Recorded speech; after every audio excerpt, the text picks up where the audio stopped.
ایاک نعبد و ایاک نستعین، تیری ہی ہم عبادت کرتے ہیں اور تجھ ہی سے ہم مدد مانگتے ہیں۔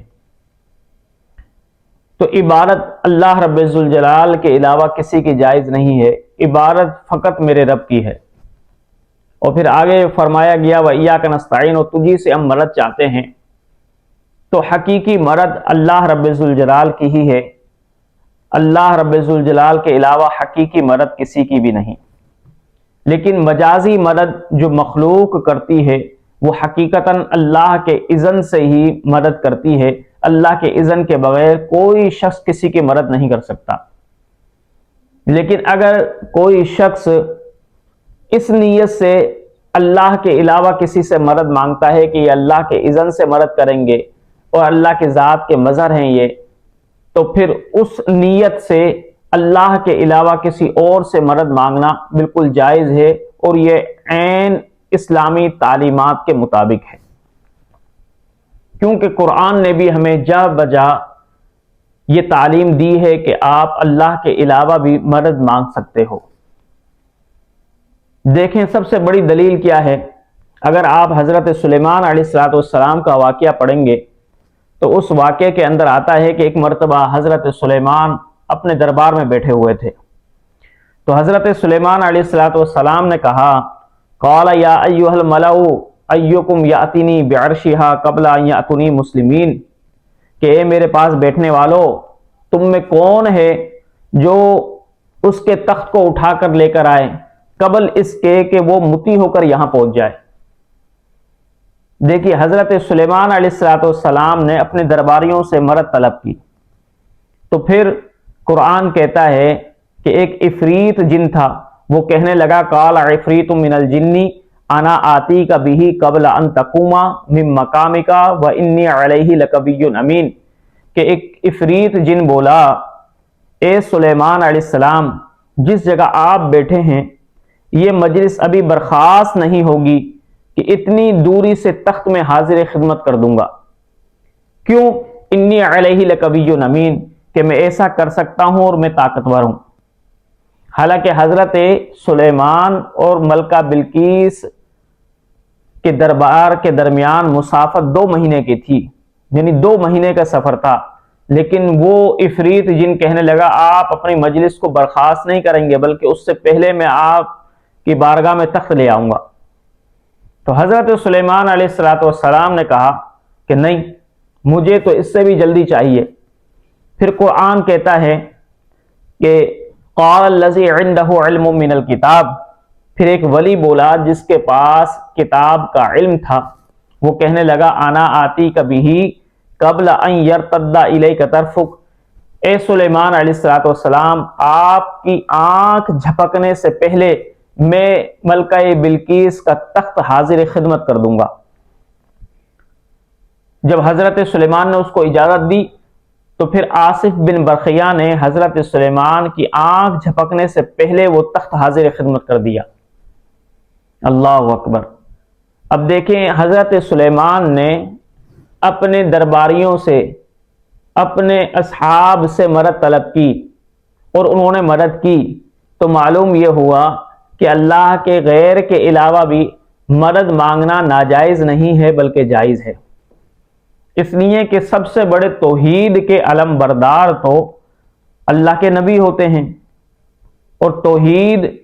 کا جو عقیدہ ہے یہ حضرت آدم سے لے کر پیارے آقا علیہ السلام تک ایک ہی عقیدہ ہے۔ توحید کے اندر کوئی رد و بدل نہیں ہوتا، توحید تو تمام نبیوں کی ایک جیسی ہوتی ہے۔ اگر غیر سے مدد مانگنا توحید کے منافی ہوتا تو حضرت سلیمان علیہ السلام اپنے درباریوں سے کبھی بھی مدد طلب نہ کرتے، بلکہ وہ کہتے میں تو اللہ سے مانگتا ہوں، اللہ نے حکم دیا ہے کہ صرف مجھے سے مانگو، تو میں اللہ سے ہی مانگوں گا، تم سے کیوں مدد طلب کروں؟ لیکن نہیں، ان کو بھی پتا تھا کہ یہ نظریہ غلط ہے، بلکہ اللہ کے نیک بندوں سے مدد مانگنا عین اللہ ہی سے مدد مانگنا ہے۔ اور پھر قرآن نے جب یہ واقعہ بیان کیا تو یہ ہمیں تعلیم دی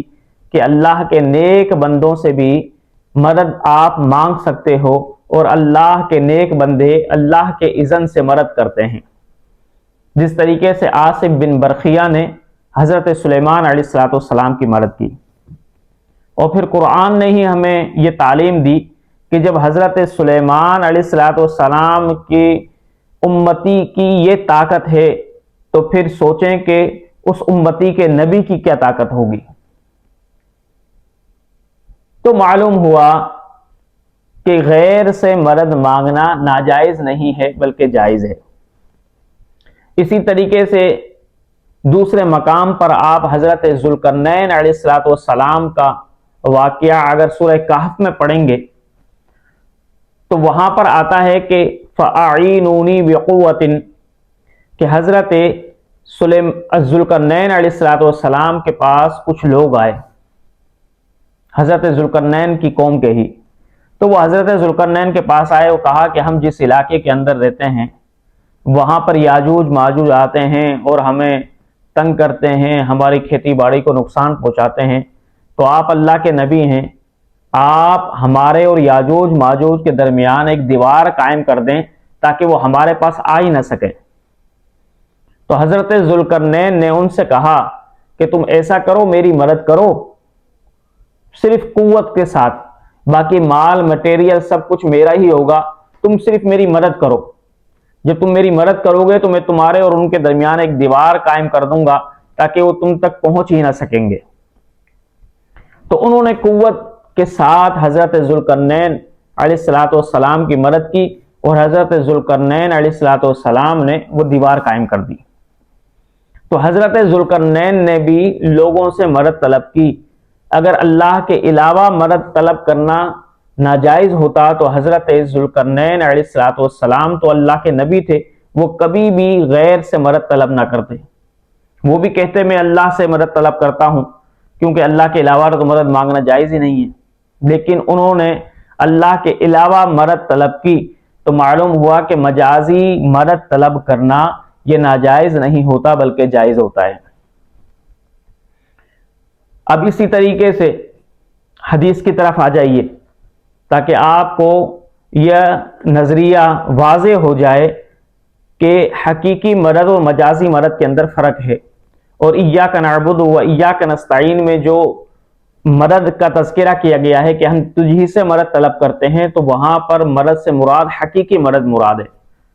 کیونکہ ہر چیز میں اللہ ہی مدد کرتا ہے، اللہ ہی طاقت دیتا ہے، تو کوئی شخص مدد کر سکتا ہے۔ اللہ کے اذن کے بغیر، اللہ کی طاقت کے بغیر کوئی شخص بھی کسی کی مدد نہیں کر سکتا۔ اور اگر کوئی شخص اس نظریے سے مدد مانگتا ہے تو بالکل وہ جائز ہے۔ اب دیکھیں حضرت جابر بن عبداللہ رضی اللہ تعالی عنہما کے والد جنگ احد میں شہید ہو گئے، تو ان کے والد پر بہت قرضہ تھا۔ تو حضرت جابر بن عبداللہ کہتے ہیں کہ میرے والد کی جب شہادت ہوئی تو میرے والد پر بہت قرضہ تھا اور میری 6 بہنیں تھیں، ان کا بوجھ بھی مجھ پر تھا، تو کھجوریں پک کر تیار ہو چکی تھیں۔ اب میں نے اندازہ لگایا کہ ان کھجوروں کو توڑوا کر ڈھیر لگا کر میں جمع کروں گا اور پھر جب قرض داروں کو بلاؤں گا تو یہ ساری کھجوریں ختم ہو جائیں گی، لیکن قرض پھر بھی ختم نہیں ہوگا اور مجھے بھی چاہیے اپنے گزارے کے لیے کھجوریں، اب کیا کروں؟ تو حضرت جابر بن عبداللہ کا عقیدہ سنیے۔ حضرت جابر بن عبداللہ نے اب یہ نہیں کہا کہ میں تو اللہ سے مدد طلب کرتا ہوں، اللہ سے کہتا ہوں کہ یا اللہ تو میری مدد کر، غیب سے میرے مال کے اندر برکت دے دے، نہیں، بلکہ حضرت جابر بن عبداللہ در رسول پر پہنچ گئے اور در رسول پر پہنچ کر حضرت جابر بن عبداللہ نے یہ تعلیم دی حضور کے غلاموں کو کہ نبی پاک سے مدد طلب کرنا حقیقتاً اللہ ہی سے مدد طلب کرنا ہے، اور نبی پاک کا مدد کرنا حقیقتاً اللہ ہی کا مدد کرنا ہے۔ تو حضرت جابر بن عبداللہ حضور علیہ السلام کے بارگاہ میں پہنچ گئے اور کہنے لگے یا رسول اللہ، کھجور پک گئی ہیں، اب میں توڑ رہا ہوں، لیکن مجھے اندازہ ہے کہ میں ڈھیر لگاؤں گا اور قرض خواہوں کو بلاؤں گا تو شاید میری کھجوریں ختم ہو جائیں لیکن میرے والد کا قرض ختم نہ ہو، تو پھر تو بڑی پریشانی ہو جائے گی مجھے گھر کے حوالے سے بھی، یا رسول اللہ آپ میری مدد فرمائیں۔ حضور علیہ السلام نے فرمایا اے جابر، تم کیوں پریشان ہوتے ہو؟ جاؤ کھجوروں کو توڑو، جب ڈھیر لگ جائے تو مجھے بلانا۔ حضرت جابر بن عبداللہ خوشی خوشی اچھلتے کودتے گئے، باغ کو توڑوایا۔ جب کھجوروں کا ڈھیر لگ گیا تو حضرت جابر بن عبداللہ نے حضور کو پیغام بھجوایا کہ یا رسول اللہ، اب ڈھیر لگ چکے ہیں، آپ آئیے، دعا فرمائیے اور قرض خواہوں کو بھی اپنے ہاتھ سے دیجیے۔ حضور علیہ الصلوۃ والسلام آئے، حضور نے ڈھیر پر کھڑے ہو کر دعا کی، اور دعا کرنے کے بعد حضور نے فرمایا اب دو قرض خواہوں کو۔ حضرت جابر بن عبداللہ فرماتے ہیں کہ میں وہ کھجور دینے لگا قرض خواہوں کو، اللہ کی عزت کی قسم میں کھجور دیتا گیا، سارے قرض خواہوں کو میں نے قرض چکا دیا، لیکن میری کھجور جیسی تھی ویسی ہی رہی، ایک دانہ بھی میری کھجوروں کے اندر سے کم نہ ہوا۔ دیکھیں یہ حضور علیہ الصلوۃ والسلام کی مدد ہے، اور حضور علیہ الصلوۃ والسلام نے بھی حضرت جابر بن عبداللہ کی مدد کی۔ حضور نے یہ نہیں کہا کہ اے جابر بن عبداللہ، میں تو توحید کی دعوت دینے کے لیے آیا ہوں، آپ میرے پاس کیوں مدد مانگنے کے لیے آئے ہو، جاؤ اللہ سے مدد مانگو۔ نہیں، حضور علیہ الصلوۃ والسلام نے یہ نہیں فرمایا۔ حدیث گواہ ہے بخاری کی، حضور علیہ الصلوۃ والسلام نے فرمایا اے جابر بن عبداللہ، تم نے ہم سے مدد طلب کی ہے، ہم تمہاری مدد کریں گے۔ یعنی اللہ کے علاوہ غیر سے مدد طلب کرنا یہ ناجائز نہیں ہے۔ اگر ناجائز ہوتا تو حضور علیہ الصلوۃ والسلام بتا دیتے کہ اے جابر، تم مجھ سے مدد طلب نہ کرو بلکہ اللہ سے مدد طلب کرو۔ پتہ لگا اللہ کے غیر سے مدد طلب کرنا جائز ہے، اور اگر وہ اللہ کا نبی ہو تو پھر تو حقیقتاً اللہ ہی کی مدد ہوتی ہے۔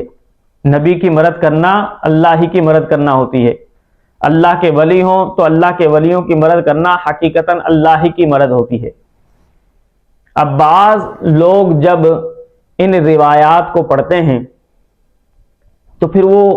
شبہ پیدا کرنے کے لیے کہتے ہیں کہ نہیں، چلو زنداؤں سے تو مدد طلب کر سکتے ہیں کہ حدیث کے اندر آ گیا، لیکن مرنے کے بعد جو لوگ پردہ کر جائیں ان سے مدد طلب نہیں کر سکتے۔ حالانکہ ان کی یہ بات کرنا خلاف عقل ہے اور خلاف شرع ہے، اس لیے کہ جس زندہ سے جب مدد آپ طلب کر سکتے ہو تو جو زندہ اللہ کا ولی اس دنیا سے پردہ فرما جائے تو اس کے بارے میں بھی اہل سنت کا نظریہ یہ ہے کہ وہ مرنے کے بعد بھی اپنی قبر انور میں زندہ ہوتے ہیں، اور اللہ عز و جل کے حبیب صلی اللہ علیہ وسلم نے بھی فرمایا اللہ کے نبی اپنی قبروں میں زندہ ہوتے ہیں اور ان کو رزق دیا جاتا ہے۔ تو جس طریقے سے اللہ کے نبیوں سے زندگی کے اندر مدد طلب کرنا جائز ہے، تو اللہ کے نبیوں سے دنیا کے جانے کے بعد، پردہ فرمانے کے بعد بھی اللہ کے نبیوں سے مدد طلب کرنا جائز ہے۔ اور یہ شریعت کے اندر بہت سی باتیں ہمیں بتائی گئی ہیں کہ جو آپ نبی علیہ الصلوۃ والسلام سے کیسے مانگیں گے۔ آپ دیکھیں، مشہور حدیث ہے حضرت بلال بن حارث مزنی رضی اللہ تعالیٰ عنہ کی کہ حضور علیہ الصلوۃ والسلام پردہ فرما گئے ہیں۔ اب دیکھیے، میں آپ کو دلیل دے رہا ہوں کہ حضور کے پردہ فرمانے کے بعد بھی حضور سے صحابی نے مدد طلب کی۔ حالانکہ یہ تو تازہ توحیدی دور تھا، حضرت عمر فاروق کا دور ہے، 18 ہجری کا واقعہ ہے، نیا تازہ دور ہے، کس کا؟ توحید کا۔ سب صحابی توحید کے علمبردار ہیں، اجلہ خلفاء، اجلہ صحابہ زندہ ہیں۔ اس زمانے کا واقعہ ہے کہ حضرت عمر رضی اللہ تعالی عنہ کے زمانے میں اور قحط پڑ گیا، اور تاریخ دان کہتے ہیں کہ قحط بھی ایسا پڑا کہ لوگ ہلاک ہونے لگے، جانور مرنے لگے، پانی ختم ہونے لگا، سخت قحط پڑنے لگا۔ تو جب ایسا سخت قحط ہونے لگا تو فجاء رجل الی قبر النبی صلی اللہ علیہ وسلم، تو ایک شخص حضور صلی اللہ علیہ وسلم کی قبر انور پر آیا۔ جب وہ قبر انور پر آیا تو اس نے ایک نعرہ لگایا، یا رسول اللہ، حضور علیہ الصلوۃ والسلام کی قبر انور پر آ کر نعرہ لگایا، یا رسول اللہ۔ یہ نعرہ لگا کر پھر اس نے کہا استسق اللہ لامتی کا فانہم قد ہلکوا، یا رسول اللہ میں آپ کی بارگاہ میں درخواست لے کر آیا ہوں کہ حضور امت کے لیے اللہ سے دعا مانگو کہ امت ہلاکت تک پہنچ گئی۔ جب اس صحابی نے یہ عرض کی حضور کی بارگاہ میں، یا رسول اللہ اللہ سے دعا مانگیں، آپ کی امت تو ہلاکت تک پہنچ گئی ہے، جب یہ دعا کر لی تو پھر وہ صحابی دعا کر کے حضور علیہ الصلوۃ والسلام کی قبر انور سے آ گئے اپنے گھر، اور جب گھر آ کر وہ سوئے تو ان کا بخت بیدار ہوا، اور حضور علیہ الصلوۃ والسلام ان کے خواب کے اندر آئے۔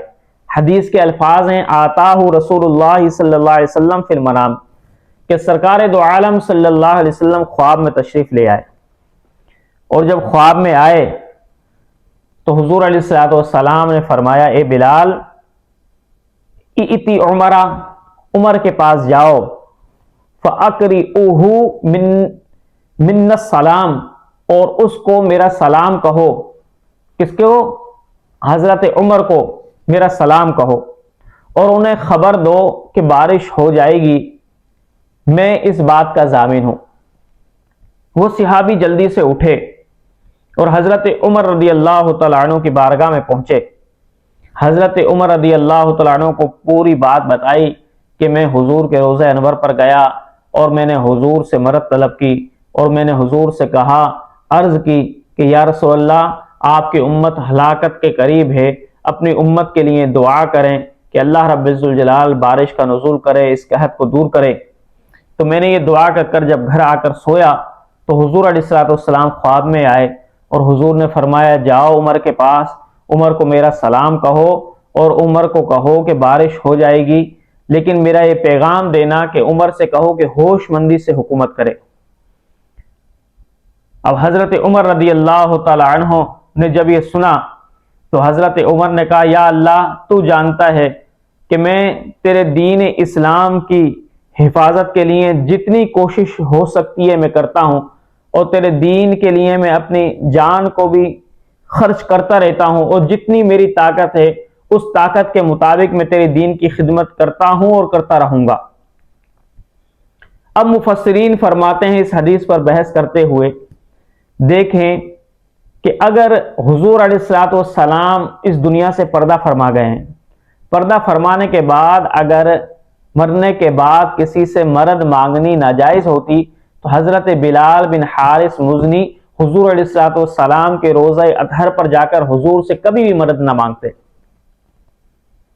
اور پھر حضرت بلال نے مدد مانگی۔ چلو یہ تو ایک صحابی کا نظریہ ہے، کوئی شخص یہ اعتراض کر سکتا ہے بھئی ایک صحابی کا نظریہ حجت نہیں ہوتا۔ تو حضرت بلال نے جب مدد مانگی تو پھر حضرت بلال حضرت عمر کے پاس گئے، اور جب پورا واقعہ بیان کیا تو حضرت عمر نے یہ نہیں کہا کہ تم نے تو شرک کر لیا، تم کیوں حضور کے روضے پر گئے، تمہیں تو مسجد جانا چاہیے تھا، مسجد میں اللہ سے دعا کرنی چاہیے تھی، نہیں، بلکہ حضرت عمر نے سب واقعہ سنا اور حضرت عمر نے اس پر کوئی فتویٰ نہیں لگایا۔ حضرت عمر سے بڑھ کر تو کوئی دین کا محافظ نہیں ہے، حضرت عمر سے بڑھ کر تو کوئی دین کا رکھوالا نہیں ہے، حضرت عمر سے بڑھ کر تو کوئی غیرت دینی رکھنے والا نہیں ہے، لیکن حضرت عمر نے اس بات کو سنا اور تسلیم کیا، اور جب تسلیم کر لیا تو مفسرین فرماتے ہیں کہ اس سے یہ دلیل ہے کہ حضرت عمر فاروق رضی اللہ تعالیٰ عنہ کا بھی یہ عقیدہ ہے کہ پیارے آقا علیہ الصلوۃ والسلام کے پردہ فرمانے کے بعد بھی پیارے آقا علیہ الصلوۃ والسلام سے مدد مانگنا جائز ہے۔ یہ حضرت عمر کا بھی عقیدہ ہوا، اور کیونکہ حضرت عمر نے انکار نہیں کیا حضرت بلال پر کہ آپ نے تو غلط کیا، آپ نے شرک کیا، آپ نے حضور سے مدد مانگی، نہیں، یہ نہیں کہا، بلکہ اس کے واقعے کی، اس کی بات کی تصدیق کی، اور تصدیق سے یہ بات ثابت ہو گئی کہ حضرت عمر رضی اللہ تعالیٰ عنہ کا بھی یہی عقیدہ ہے۔